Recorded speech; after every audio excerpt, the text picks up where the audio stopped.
अस्सलाम वालेकुम दोस्तों, कैसे हो?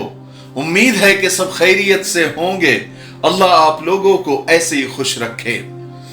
आज का वीडियो बहुत छोटा सा है लेकिन बहुत अहम है। इसमें सिर्फ मैं एक सवाल का जवाब देने वाला हूं। जवाब नहीं बल्कि एक आप लोगों से डिस्कशन कर रहा हूं, यानी एक बातचीत कर रहा हूं। अब आप बताइए कि आप मेरी बात से सहमत है या नहीं। कमेंट जरूर कीजिए, मैं सबके कमेंट पढ़ता हूं। देखिए, सवाल ईमेल पर आया और ईमेल आईडी आपको पता है हमारा ये है। आपका भी कोई काम, कोई सवाल ऐसा रहा तो आप इस ईमेल आईडी पर ईमेल कर सकते हैं। तो सवाल ये था कि मिफ्ताही साहब, क्या शादी की उम्र जब हो जाए तब शादी करनी चाहिए? यानी आजकल के एतबार से 21 साल है, कानूनी एतबार से भी 21 साल हो गई है, तब करनी चाहिए या जब पैरों पर खड़े हो जाए, पांव पर खड़े हो जाए तब शादी करनी चाहिए?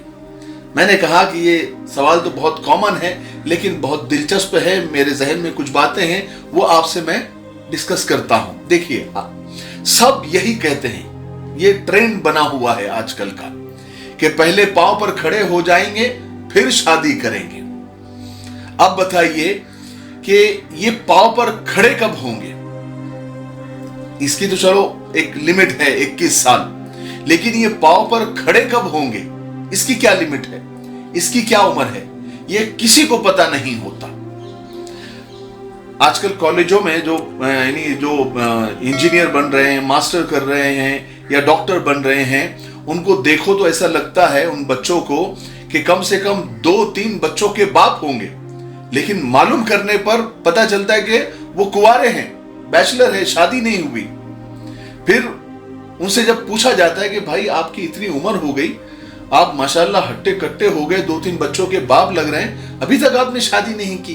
तो वो कहते हैं कि पहले अपने पांव पर खड़े हो जाए फिर करेंगे।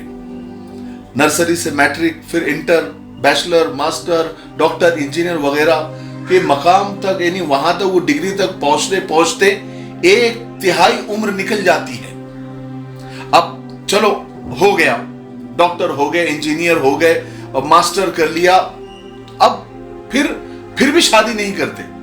फिर बारी आती है नौकरी की, और आजकल तो नौकरी मतलब ऐसा है कि समंदर से सुई निकाल कर लेकर आना, यानी नौकरी मिलने तक भी काफी वक्त, काफी साल लग जाते हैं। और अगर नौकरी न करके कोई अगर बिजनेस जमाने में लगता है तो उसका बिजनेस सेट होने में भी काफी वक्त लगता है। इस तरह तकरीबन आजकल नौजवानों की आधी जिंदगी शादी करने से पहले तक पार हो जाती है, आधी उम्र से ज्यादा हो जाती है। उसके बाद जब लगता है कि अब तो एक पांव पर खड़े हो गए हैं, फिर शादी की नीयत की जाती है।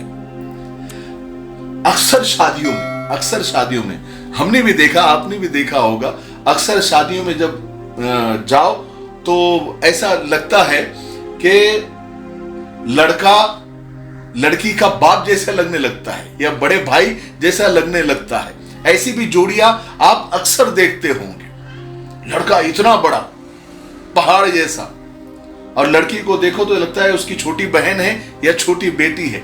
इतना शादी को लेट कर दिया जाता है पांव पर खड़े होने के चक्कर में। तो मेरा ये कहना है, बल्कि मेरा एक सवाल है, क्या शादी के बाद पांव पर खड़े नहीं हो सकते?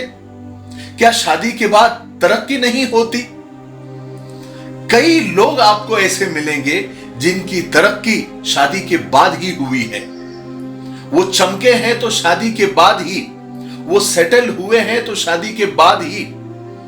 तो पांव पर खड़ा होना शादी के बाद भी हो सकता है। शादी को रुकावट समझना ये सही नहीं है, बल्कि शादी के बाद कामयाबी के, तरक्की के इम्कानात ज्यादा हो जाते हैं। और कहावत भी है, लोग बड़ा इसको बोलते रहते हैं कि हर आदमी के, हर मर्द की कामयाबी के पीछे एक औरत का हाथ होता है, यानी एक औरत का सपोर्ट होता है। और देखिए, घर में ऐसा होता है कि कई लोगों का हमारे घरों में आना जाना लगा रहता है, खाना पीना लगा रहता है, घर में भी बहुत सारे मेंबर रहते हैं। फिर सिर्फ एक औरत के आ जाने से क्या घर में फाके की नौबत आ जाएगी? क्या वो आने वाली एक औरत इतना खाती है या इतना आपका खर्च करवाती है اب بہت سارے لوگ یہ کہتے ہیں کہ شادی میں بہت خرچہ ہوتا ہے. ارے بھائی تم فضول خرچی کرتے ہو, یہ تمہارا مسئلہ ہے, تم نے شادی کو مہنگا کر دیا ہے. ورنہ شادی میں آج کل شادی میں جتنا خرچ ہوتا ہے تو اتنی شادیوں میں تو یعنی جتنا خرچ ان شادیوں میں ہوتا ہے اتنے خرچ میں تو 4 بیویاں سنبھالی جا سکتی ہے, یا کم سے کم 2 بیویوں کا زندگی بھر کا خرچہ تو صرف شادی میں کر دیا جاتا ہے. تو یہ فضول خرچی یہ تو جائز بھی نہیں ہے, یہ تو بہت بڑی غلطی ہے کہ شادیوں کو مہنگا کر دیا گیا. اس لیے آج کل کا نوجوان زنا کی طرف زیادہ اس کا رجحان ہوتا جا رہا ہے, کیونکہ وہ سستی چیز ہو گئی اور نکاح مہنگا ہو گئے. تو جب عمر ہو جائے شادی کی, جب بندہ بالغ ہو جائے اور قانونی اعتبار سے جب اس کی عمر ہو جائے تو اس کی شادی فوراً کر دینی چاہیے. شادی کو ترقی میں رکاوٹ ہرگز نہیں سمجھنا چاہیے. شادی کے بعد ترقی ہوتی ہے. آپ یعنی دیکھ لیجئے, آپ لوگوں سے پوچھ لیجئے کہ آپ کی جو ترقی ہوئی وہ شادی سے پہلے ہوئی یا شادی کے بعد ہوئی, تو آپ کو پتا چلے گا کہ شادی کے بعد ہوئی. بہت سارے 90% لوگوں کی جو ترقی ہوئی, یا وہ سیٹل ہوئے, یا پھر انہوں نے گھر لیا, یا انہوں نے دکان لی, یا ان کا بزنس سیٹ ہوا, وہ شادی کے بعد ہی ہوتا ہے. تو اب پرانے زمانے میں آپ دیکھیے 21 سال کی عمر میں تو لوگ قلعے فتح کر لیتے تھے, یعنی بڑے بڑے کام کر لیا کرتے, جنگ جیت جاتے تھے 21 سال کی عمر میں. اور آج کل تو 21 سال کی عمر کو ایسا مطلب ہلکے میں لیا جاتا ہے کہ یہ تو کھیلنے کودنے کی عمر ہے, اور یہ تو انگریزی پڑھنے کی عمر ہے, موج مستی کی عمر ہے. اس کی وجہ سے جو ہے غلط رجحان بڑھتا جا رہا ہے. ایک بار عمر ہو جائے قانونی اعتبار سے بھی, شرعی اعتبار سے بھی, تو فوراً نکاح کر دینا چاہیے. اس میں بالکل بھی یعنی دیری نہیں کرنی چاہیے, ورنہ بہت سارے مسائل آج کل پیدا ہو رہے ہیں, ہم خود سن رہے ہیں. تو اللہ کے لیے شادی کو ترقی میں رکاوٹ سمجھنا یہ بہت بڑی غلطی ہے. مجھے امید ہے کہ آج کا جو مذاکرہ ہے اس کو آپ ڈسکشن سمجھیے. آپ اپنی رائے کمنٹ میں ضرور دیجئے. میں آپ کے کمنٹ بہت دھیان سے پڑھتا ہوں, اور بھلے میں جواب نہیں دے پاتا سب کو, مجھے ایسا لگتا ہے کہ ایک کو جواب دوں گا تو سب دوسروں کو برا لگے گا, لیکن میں سب کے کمنٹ پڑھتا ہوں. ٹھیک ہے, تو آپ اپنی رائے کمنٹ میں ضرور دیجئے, اور ارادہ کیجئے اگر خود کی بھی عمر 21 سال ہو جائیں گی تو آپ شادی کر لیں گے. شادی کے بعد پڑھا بھی جا سکتا ہے, نوکری بھی کی جا سکتی ہے, بزنس بھی کیا جا سکتا ہے. شادی کو کسی کام میں رکاوٹ نہ سمجھے, بلکہ ایک آپ اس کو سپورٹ سمجھیے. ٹھیک ہے, میں آپ کے کمنٹ کا انتظار کر رہا ہوں.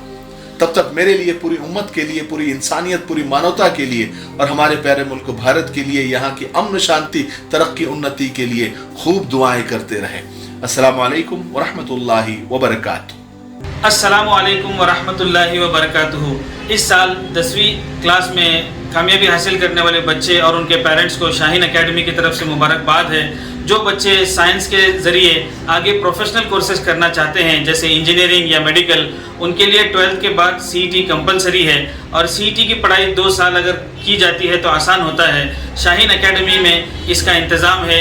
11th 12th سائنس کے ساتھ میں CET اور نیٹ کی پڑھائی ہوتی ہے, اور بہترین انداز میں, صاف ستھرے ماحول میں اور مناسب فیس میں ہوتی ہے. ہمارے 2 برانچز پونے میں ہیں. نمبر آپ کو اسکرین پر دکھ رہا ہے, ہم سے رابطہ کریں.